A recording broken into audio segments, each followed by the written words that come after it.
हाँ, hello students, ये हमारा सर्कुलर मोशन का लेक्चर 5 है और इसमें हम मोशन ऑफ व्हीकल जो है वो डिस्कस करेंगे इस सर्कुलर रोड पर। देखिए, इसमें दो केस हैं अलग अलग, एक टू व्हीलर का, एक फोर व्हीलर का।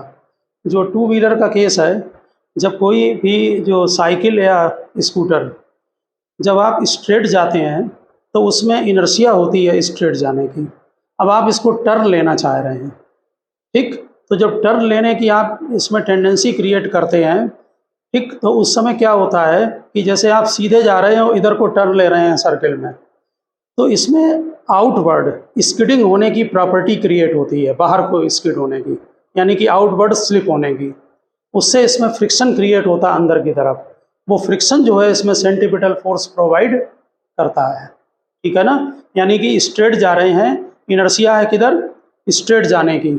आप जब टर्न लेते हैं तो स्लिपिंग नेचर जिधर स्ट्रेट जा रहे हैं उधर को क्रिएट होता है, यानी कि सर्किल के आउटवर्ड क्रिएट होता है एक्चुअली में। तो फ्रिक्शन उसमें इनवर्ड लगता है। इस केस में सर्किल में मूव कराने के लिए जब टर्न लेते हैं तो जो सेंट्रीपिटल फोर्स है वो फ्रिक्शन प्रोवाइड करता है। तो आप हेडिंग डालें, motion of vehicle on circular road. Motion of vehicle on circular road, उसमें लिखें case one. Case one, level road for two wheeler, यानी प्लेन रोड है, level road for two wheeler.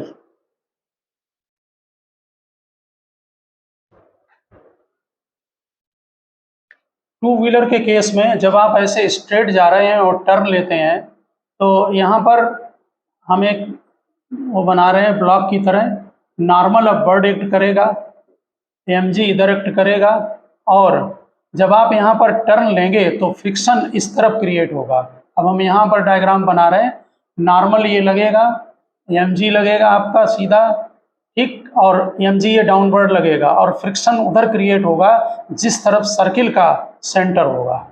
Friction जो है वो यहाँ पर सेंट्रीपिटल फोर्स प्रोवाइड करेगा, ठीक है ना। तो नोट करें, नॉर्मल है, एमजी है और फ्रिक्शन है।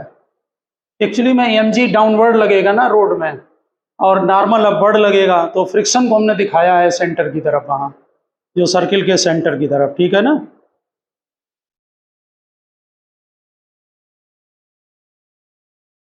जब आप जैसे जैसे स्पीड को बढ़ाते जाएंगे, सेंट्रीपिटल फोर्स की रिक्वायरमेंट इंक्रीज होती जाएगी, वैसे वैसे फ्रिक्शन भी इंक्रीज होगा। लेकिन आपको मालूम, फ्रिक्शन के मैक्सिमम होने की एक लिमिट है। वो आपका मैक्सिमम फ्रिक्शन फोर्स या limiting friction force mu s N के इक्वल होता है। यहाँ पर नॉर्मल एमजी के इक्वल होगा। जैसे ये है व्हीकल, तो नॉर्मल अपवर्ड लगेगा, एमजी डाउनवर्ड, यानी नॉर्मल एमजी के इक्वल होगा। और जब टर्न लेंगे तो फ्रिक्शन अंदर की तरफ लगेगा, सर्किल के सेंटर की तरफ। नोट करें, driver wishes to keep, driver wishes to keep his vehicle running, driver wishes to keep his vehicle running on curved path. Due to inertia, due to inertia, vehicle tends to move. Due to inertia, vehicle tends to move in a straight path. Inertia की वजह से वो straight path में जाने की उसमें tendency होगी। Due to inertia, vehicle tends to move in a straight path. Hence, it tends to slip outward. Hence, it tends to slip outward. इसको स्किडिंग भी बोलते हैं जब 90 डिग्री पर ये स्लिप करता है। Hence, it tends to slip outward. This tendency of vehicle, this tendency of vehicle to slip transverse from a desired path, transverse from a desired path is called skidding.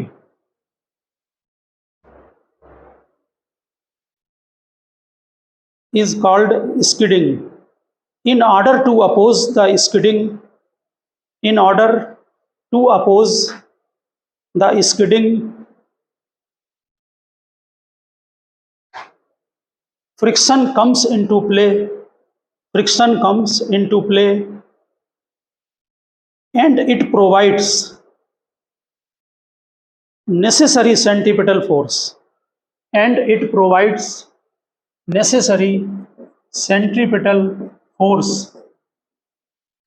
आपको मालूम है कि maximum friction mu S N के equal होता है, normal यहाँ पर M G के इक्वल होगा।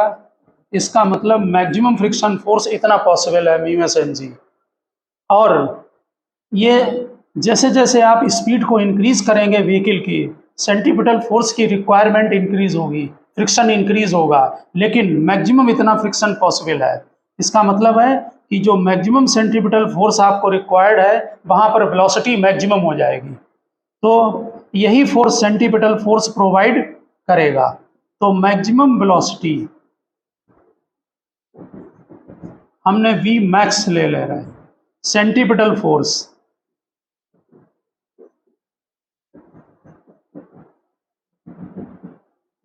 M V max whole square divided by R circle की रेडियस है, और सेंट्रीपिटल फोर्स इसको प्रोवाइड करेगा। इसलिए mu S M G is equal to M V max maximum velocity divided by are.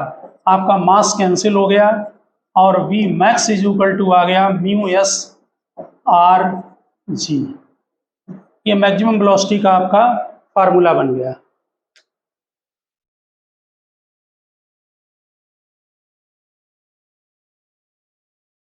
इसमें यहाँ पर अच्छी तरह से ये बात ध्यान रखना कि ये जो मैक्सिमम वेलोसिटी है, अगर मान लीजिए आप इस वेलोसिटी से ज़्यादा करते हैं तो इसमें क्या चीज़ इंक्रीज होगी।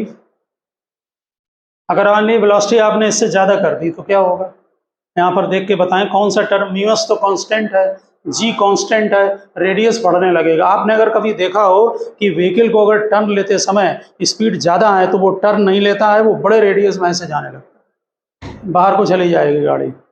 समझ गए ना? तो नोट किया।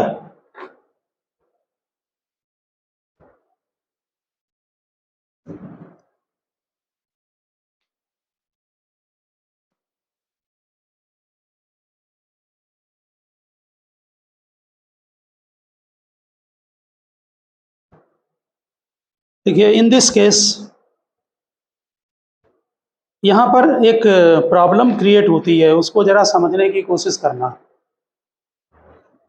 कि इस केस में जैसे मान लीजिए ये आपका जो टर्न आप ले रहे थे, हम इसको यहाँ पर स्ट्रेट बना रहे हैं, थोड़ा समझने में आसानी होगी। ये नॉर्मल है और ये यहाँ पर एम जी है, और देखिए सर्किल का रेडियस इधर है, ऐसे टर्न ले रहे हैं, ठीक। तो क्योंकि नॉर्मल वर्टिकल अपवर्ड लगेगा, एम जी डाउनवर्ड लगेगा, और सर्किल का जिधर सेंटर है उस तरफ आपका फ्रिक्शन क्रिएट होगा, ठीक है ना। व्हीकल कोई अगर जा रही है तो उसमें फ्रिक्शन क्रिएट होगा, नॉर्मल होगा और एम जी होगा। यहाँ नॉर्मल का टॉर्क कितना लगेगा, नॉर्मल का टॉर्क 0। अपने सेंटर के अबाउट जो टॉर्क होगा नॉर्मल का वो 0 एक्ट करेगा, क्योंकि नॉर्मल इसी पॉइंट से पास हो रहा है, और एम जी का भी टॉर्क 0 होगा। लेकिन इसमें फ्रिक्शन एक टॉर्क क्रिएट करेगा, जो क्या करेगा, इसको टॉर्क क्रिएट करके इसमें टेंडेंसी टू होगी, इसको यहाँ पर समझ रहे हैं ना, डाउन होने की, ठीक। जैसे कोई व्हीकल है ऐसे, तो नॉर्मल का ऐसे टर्न ले रहे हैं तो नॉर्मल का टॉर्क 0, एम जी का टॉर्क 0, लेकिन फ्रिक्शन का टॉर्क क्रिएट होगा, ठीक, क्योंकि फ्रिक्शन कहाँ एक्ट कर रहा है, लोअर सरफेस पर।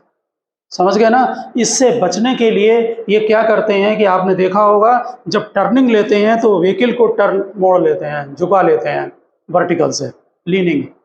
समझ गए ना बात। इससे क्या होगा, लीनिंग करने से यहाँ पर ध्यान दें कि जैसे आपने किसी व्हीकल को ऐसे आपने वर्टिकल से, ये आपने थीटा एंगल पर जो है इसको झुका लिया।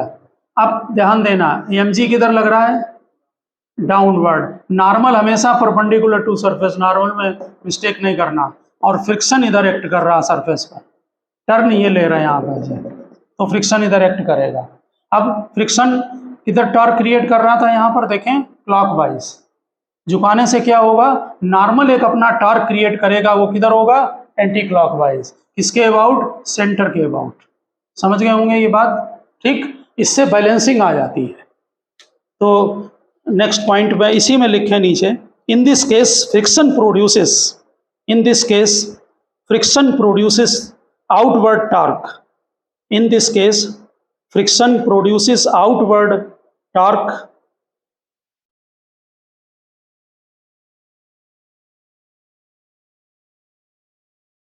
ठीक। A cyclist while going around the curve, cyclist हो या कोई भी टू व्हीलर हो, a cyclist while going around the curve on a horizontal track has to bend himself, on a horizontal track has to bend himself a little, has to bend himself a little from vertical position,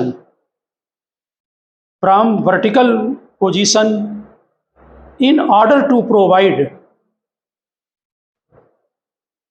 in order to avoid लिखे हैं, in order to avoid overturning, in order to avoid overturning, नहीं तो vehicle overturn करेगी, गिर जाएगी गाड़ी।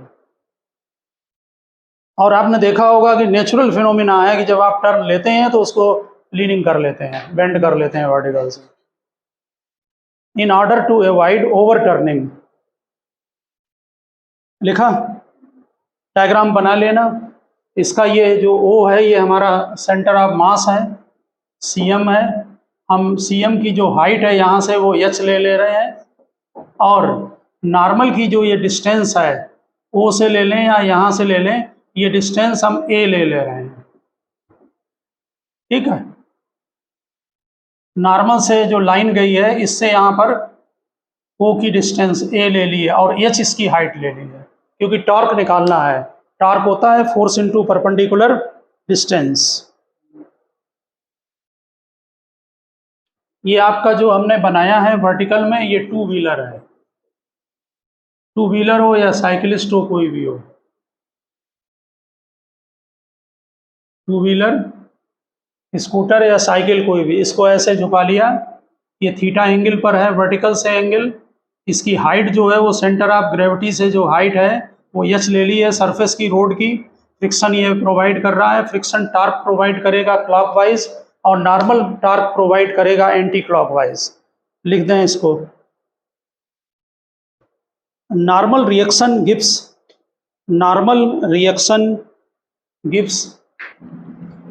Anti clockwise torque, normal reaction gives anti clockwise torque which oppose the torque due to friction. Normal reaction gives an anti-clockwise torque which opposes the torque due to friction. At balance क्या होगा balance में, anti clockwise torque is equal to clockwise torque, ठीक। तो anti clock torque कौन create कर रहा है, normal. देखें ये नॉर्मल है, फोर्स mg के इक्वल होगा, और यहाँ पर ये देखिए इसकी परपेंडिकुलर डिस्टेंस, जिस पॉइंट के अबाउट टॉर्क निकालते हैं, जैसे हम टॉर्क निकाल रहे हैं O के अबाउट, और ये नॉर्मल की लाइन है तो इससे परपेंडिकुलर डाल दें, ठीक। ये सीधे डिस्टेंस ली जाएगी n into A is equal to friction into इसकी हाइट यहाँ से वो H है, ठीक। अब आप यहाँ पर जो मैक्सिमम स्पीड होती है वो आपको मालूम कितनी है, जनरल में आप ये लिख सकते हैं, नॉर्मल तो mg के इक्वल होगा ही, ठीक है ना, और फ्रिक्शन प्रोवाइड करेगा क्या, सेंट्रीपिटल फोर्स। नॉर्मल mg के इक्वल होगा, फ्रिक्शन प्रोवाइड करेगा सेंट्रीपिटल फोर्स mv²/r। जितनी स्पीड होगी उसी हिसाब से आप लीनिंग करेंगे, बेंडिंग करेंगे, ठीक। तो नॉर्मल की जगह mg लिख दें। ए फ्रिक्शन यहाँ पर, पहले यहाँ पर ध्यान रखना कि यहाँ डायग्राम में देख लें tan थीटा किसके इक्वल है। यहाँ से देखें tan थीटा A/h, ठीक है। तो हम यहाँ पर A/h = उसके बाद में वैल्यू डालेंगे तो सीधे हमारा एक्सप्रेशन बन जाएगा।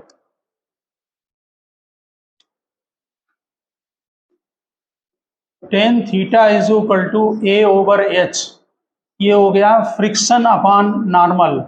फ्रिक्शन प्रोवाइड करेगा सेंट्रीपिटल फोर्स mv²/r और नॉर्मल mg, ये कैंसिल हो गया और tan थीटा = आ गया v²/rg।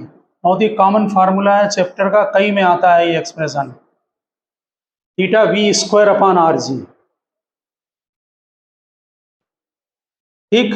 लेकिन आपने अभी ये देखा था, हम स्पीड को अगर इंक्रीज करते जाएंगे तो थीटा भी उसी हिसाब से सेट होता जाएगा, ठीक है। ज़्यादा अगर स्पीड होगी तो आपको ज़्यादा थीटा इंक्रीज करना पड़ेगा।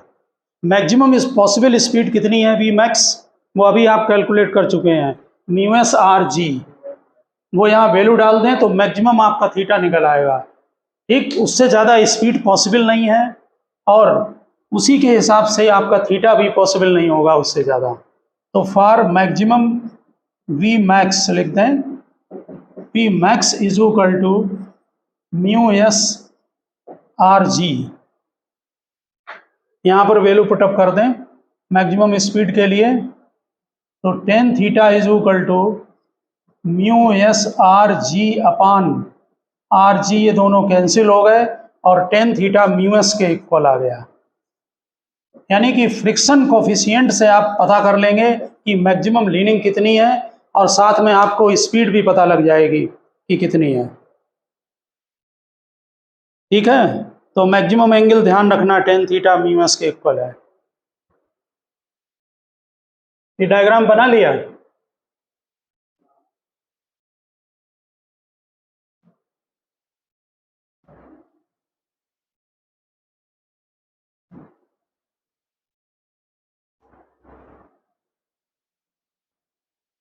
नोट कर लिया ये। तो दोनों फार्मूले लर्न रखना, tan थीटा v²/rg और मैक्सिमम स्पीड के लिए tan थीटा μs के इक्वल। ये था टू व्हीलर का केस, ठीक। अब लिखें case second, motion of car on level circular road. Motion of car on level circular road. देखिए कार का एक्सप्रेशन और टू व्हीलर का एक्सप्रेशन लेवल सर्कुलर रोड पर एक ही है। हम कार के केस में क्या करते हैं कि जो नॉर्मल रिएक्शन लगेंगे इनमें अलग अलग, जैसे मान लो इसमें N1 है, इधर N2 है, तो इसको नेट नॉर्मल रिएक्शन N ले लेते हैं और यहाँ पर mg लगेगा, यानी कि N1 + N2 mg के इक्वल है और नेट नॉर्मल फोर्स जो है नेट नॉर्मल n ले लेते हैं और = mg, यानी नॉर्मल को mg के इक्वल ही रहेगा। दोनों व्हील में जो लग रहा होगा वो नेट यही एक्ट करेगा, ठीक है ना। और फ्रिक्शन आपको मालूम मैक्सिमम कितना लगता है, वो μs/n होता है, ठीक। तो सेम एक्सप्रेशन है इसमें भी जब ये जो फोर व्हीलर है टर्न लेगा तो फ्रिक्शन यहाँ पर जो फोर्स क्रिएट होगा वो फ्रिक्शन प्रोवाइड करेगा नेसेसरी सेंट्रीपिटल फोर्स। तो सेम एक्सप्रेशन है, फ्रिक्शन प्रोवाइड करेगा mv²/r और मैक्सिमम फ्रिक्शन आपको मालूम है वो μs/n के इक्वल है। तो जो टू व्हीलर का केस है वही यहाँ पर है, बस इसमें लीनिंग पॉसिबल नहीं है। तो एफ मैक्स = इससे मैक्सिमम वेलोसिटी निकल आएगी mv। जनरल में जो फ्रिक्शन होगा वो आपको mv²r सेंट्रीपिटल फोर्स प्रोवाइड कर देगा। आप स्पीड बढ़ाते जाएंगे, फ्रिक्शन की रिक्वायरमेंट इंक्रीज होती जाएगी। मैक्सिमम पॉसिबिलिटी μs/n, उसके करस्पॉन्डिंग जो स्पीड होगी वो v मैक्स होगी, मैक्सिमम स्पीड होगी। तो सेम एक्सप्रेशन बनेगा μs/n, n की जगह mg हम नोट कर दे रहे हैं, = mv²/r, ये दोनों कैंसिल, तो Vm इज इक्वल टू, जैसे वहाँ पर आपने निकाला था वैसे ही एक्सप्रेशन इसमें है, यानी ये एक्सप्रेशन टू व्हीलर और फोर व्हीलर के केस में दोनों में सेम एक्सप्रेशन है।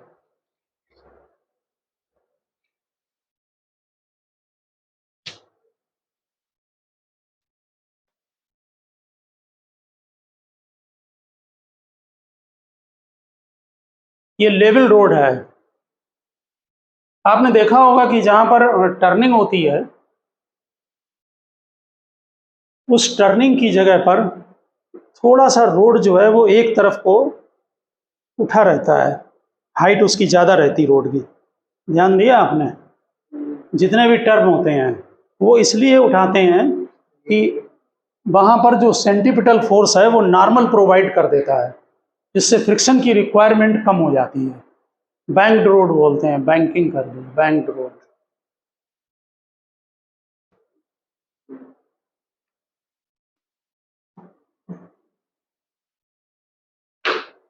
नोट कर दिया? अब आप हेडिंग डालें नेक्स्ट।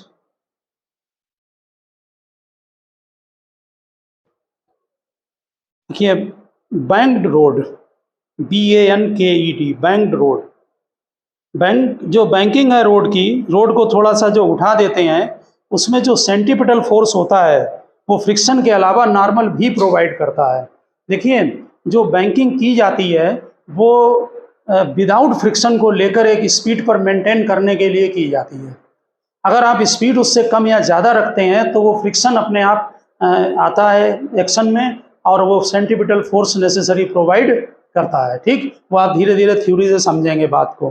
तो क्या लिखा बैंक रोड में? लिखिए, centripetal force provided by the component of, centripetal force provided by the component of normal force, centripetal force is provided by the component of normal force as well as friction. Component of normal force as well as friction. लिखा? इसमें लिखें, नीचे लिखें case 1, motion of car on banked circular road, motion of car on banked circular road, bracket में लिखें without friction.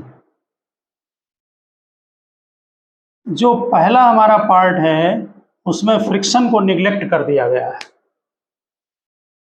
ठीक, road की designing ध्यान रखना, जब न्यूमेरिकल में कहीं भी दिया जाए कि रोड जो है वो इस स्पीड के लिए डिजाइंड है, तो समझ लो कि वो विदाउट फ्रिक्शन के लिए दे रहे हैं, विदाउट फ्रिक्शन। देखिए, इसमें दोनों व्हील में नॉर्मल लगेगा, लेकिन नॉर्मल हम मेन सेंटर से ले लेते हैं यहाँ पर, और mg ये एक्ट करेगा आपका डाउनवर्ड। ठीक, ध्यान देना, सर्कुलर मोशन जो होगा वो जो सर्किल है उसका सेंटर हम इधर को ले रहे हैं, यानी कि जो फ्रिक्शन आपका होगा, अभी यहाँ पर विदाउट फ्रिक्शन है ये, ठीक है ना, तो जो सर्किल आपका बन रहा है ये वाला, इसका जो रेडियस है वो इस तरफ को होगा, यानी कि ऐसे होगा। यहाँ पर हॉरिजेंटली लेंगे लाइन, बिल्कुल हॉरिजेंटल लाइन लेना है इसको। यहाँ एक बहुत इंपॉर्टेंट चीज़ है कॉन्सेप्चुअली, यानी कि हमें जो सेंट्रीपिटल फोर्स की रिक्वायरमेंट है mv²/r, वो इधर सेंटर की तरफ, सर्किल के सेंटर की तरफ। यहाँ आप डायग्राम बना लिया, अभी फ्रिक्शन नहीं है यहाँ पर। कौन कौन से फोर्स हैं जो बॉडी पर एक्ट कर रहे हैं? और सेंट्रीपिटल फोर्स कोई नहीं फोर्स होता, केवल दो ही फोर्स हैं। कौन कौन से हैं? नॉर्मल और mg। ध्यान रखना, सेंट्रीपिटल फोर्स कोई फोर्स नहीं, वो तो प्रोवाइड करेगा कोई, समझ गए ना? यानी कि जो फोर व्हीलर है उसमें केवल दो ही फोर्स लग रहे हैं, एक नॉर्मल और दूसरा mg। बॉडी किधर एक्सीलरेट कर रही है? x और y चाहिए, यहाँ एक इम्पॉर्टेंट चीज़ है, कॉन्सेप्चुअली इसको सभी लोग ध्यान देने की कोशिश करें। हमारा x और y ये होगा। अभी तक आप mg के कंपोनेंट करते आए हैं, अब mg का कंपोनेंट नहीं होगा। अब किसका कंपोनेंट होगा? नॉर्मल का। क्यों? क्योंकि बॉडी इस डायरेक्शन को एक्सीलरेट है और इस डायरेक्शन में mg का कोई कंपोनेंट नहीं होगा। हम mg का इसलिए कंपोनेंट वहाँ करते थे कि इंक्लाइंड प्लेन के अलोंग x एक्सिस होता था। समझ गए ना? अब हमारा x एक्सिस हॉरिजेंटल है और y एक्सिस वर्टिकल है, तो इसलिए यहाँ पर ये नेचुरल क्वेश्चन एराइज होता है। ध्यान रखना कि नॉर्मल के कंपोनेंट क्यों किया गया। ये थीटा होगा, ये कन्फर्म है। ये दोनों लाइन वर्टिकल हैं और ये दोनों आपस में 90 डिग्री पर हैं, इसलिए ये थीटा होगा। हमने कई लेक्चर में ये चीज़ बताई है। ये n cos थीटा लगेगा और इधर को लगेगा n sin थीटा। ठीक, ये ध्यान रखना। mv²/r कोई फोर्स नहीं है, ma है, बॉडी एक्सीलरेट है। बल्कि एक चीज़ हम आपको बताएं, अगर आप mv²r की जगह यहाँ पर ये बनाएं तो बहुत अच्छा है। एक्सीलरेशन a, बॉडी किधर एक्सीलरेट है? x एक्सिस की तरफ। इसकी वैल्यू होती है v²/r। समझ गए ना बात को?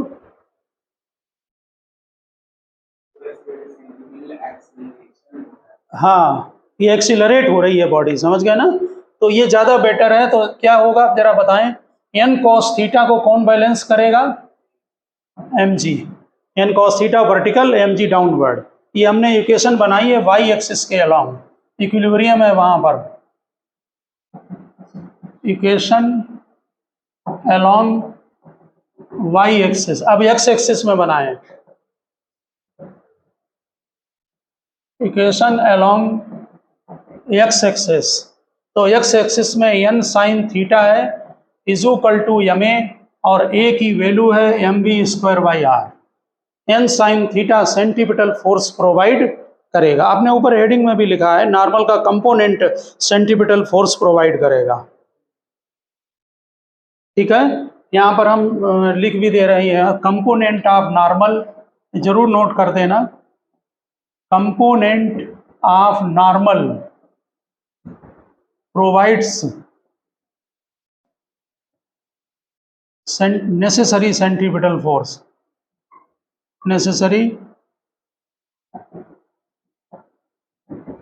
centripetal force। ठीक, और कंपोनेंट ऑफ नॉर्मल कौन सा कंपोनेंट? n sin theta. तो हमारी ये इक्वेशन 1 बन गई और ये इक्वेशन 2 हो गई। इन दोनों को डिवाइड कर दें, 2 में इक्वेशन नंबर 1 को डिवाइड करें तो tan theta is equal to v²/rg आ गया। ये कॉमन फार्मूला है, कई में आता है। tan theta is equal to v²/rg। समझ गए बात को? नीचे नोट करें। जितनी भी रोड में बैंकिंग की जाती है वो इसी एवरेज स्पीड से की जाएगी v पर, क्योंकि थीटा आपको गिवन है। रोड में तो इंक्लाइंड गिवन है कि कितना दिया हुआ है, समझ गए ना? रेडियस आप अपनी सेट कराएं, उसी हिसाब से वेलोसिटी बनाएं वहां पर। ठीक, लिखिए रोड्स आर बैंक्ड। हाँ, अभी फ्रिक्शन नहीं है इसमें। हाँ हाँ, वो नहीं, फिर दूसरा है फार्मूला। क्योंकि अगर फ्रिक्शन जब यहाँ पर है तो इसमें फ्रिक्शन और नॉर्मल दोनों मिलकर सेंटीपिटल फोर्स प्रोवाइड करते हैं। अभी बना रहे हैं आर्टिकल, अभी टाइम है। लिखिए, देखिए roads are banked for average expected speed. Roads are banked for average expected speed of vehicle. Roads are banked for average expected speed of vehicle given by यहाँ से नोट कर दें, v is equal to √rg tan theta. इससे speed से v is equal to rg √rg tan theta. if speeds more than or less than this,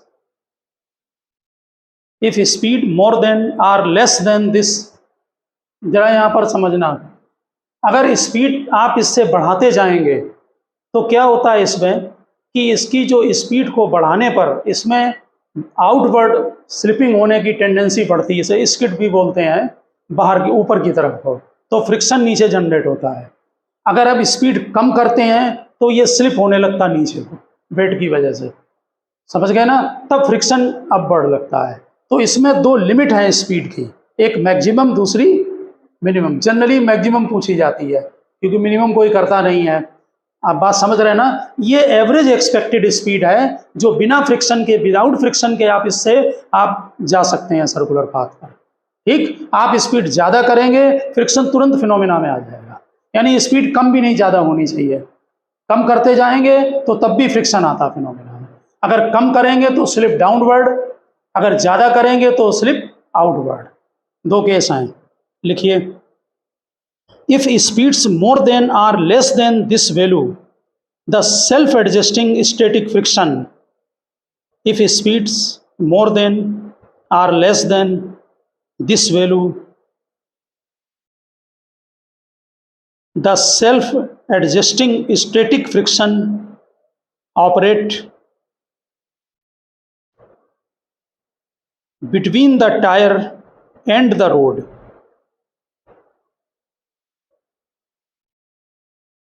and vehicle does not slip or skid, and vehicle does not slip or skid।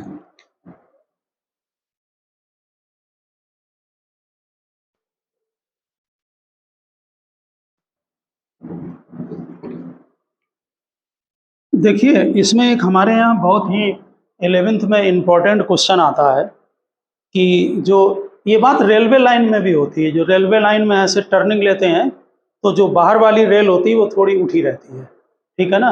तो railway line और track के लिए, दोनों के लिए एक बहुत important 11th का क्वेश्चन है।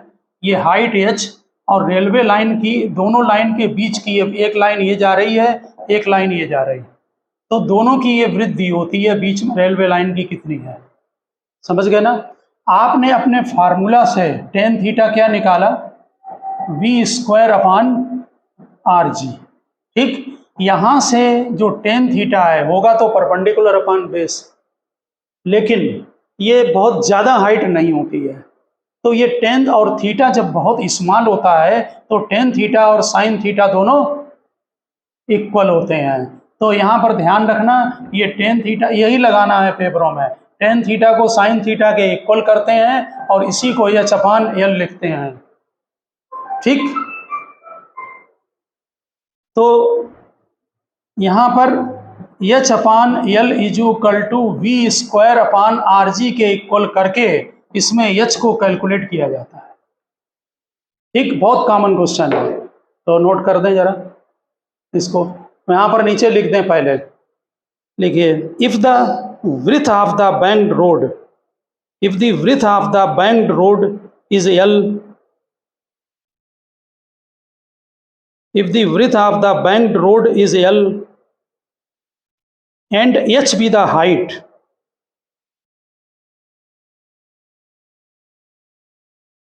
width of the banked road is L and h be the height, which outer edge of the road, which outer edge of the road is raised above the inner edge,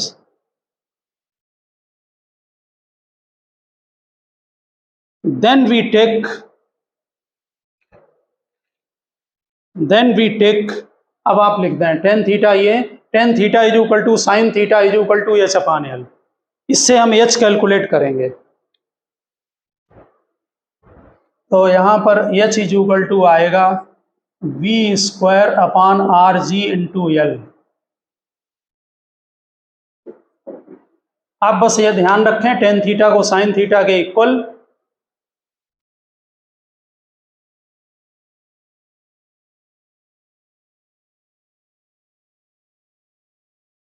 note किया। हम यहीं पर एक question note करा रहे हैं इसका छोटा सा, लिखिए, a train rounds a curve of radius. सभी लोग 11th के इसको जरूर करना, 11th के पेपर में बहुत पूछते हैं इसको। A train rounds a curve of radius 150 metre, यानी कि रेडियस गिवन है 150 metre at a speed of 20 metre पर second, at a speed of 20 meter per second. A train rounds a curve of radius 150 meter at a speed of 20 meter per second. Calculate the angle of banking. Calculate the angle of banking and find the elevation of. Calculate the angle of banking and find the elevation of outer rail over the inner rail, outer rail over the inner rail, if distance between the rail, if distance between the rail 1 meter, ये distance between the one जो rail दी है यही तुम्हारा जो है वो length का काम करेगी, सॉरी एच हाइट निकालनी है, समझ में आ गई बात, ये लेंथ का काम करेगी आपको जो आपने एल लिया वहाँ पर। तो बहुत सिंपल क्वेश्चन, पहले तो आप थीटा पूछा है तो tan theta V square upon R G लगा दें, वी 20 का स्क्वायर, आर 150 है, जी को 10 ले रहे हैं, ये थीटा आप कैलकुलेटर से या सीबीएसई वाले इन्वर्स करके वहाँ पर लिखना, ये 15.54 डिग्री आ रहा है, ये थीटा आएगा, ठीक है। और इसको सेकंड पार्ट जो है इसलिए हमने क्वेश्चन कराया है कि H upon L is equal to होगा V square upon R G, इससे एच कैलकुलेट कर लें, आर मालूम है, वी मालूम है, जी मालूम है, इनकी सबकी वैल्यू पुटअप करें तो एच आपका 0.272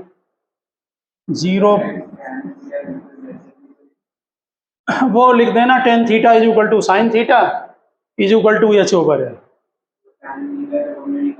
टेन थीटा ये था ना V square upon R G, इसी को ये है, ये एच, ये एल, ये थीटा, तो जो टेन थीटा है वही बनाए साइन थीटा और उसी को V square upon R G कर दें और एच अपान एल, ठीक है ना, और इससे अपनी हाइट को कैलकुलेट कर लें।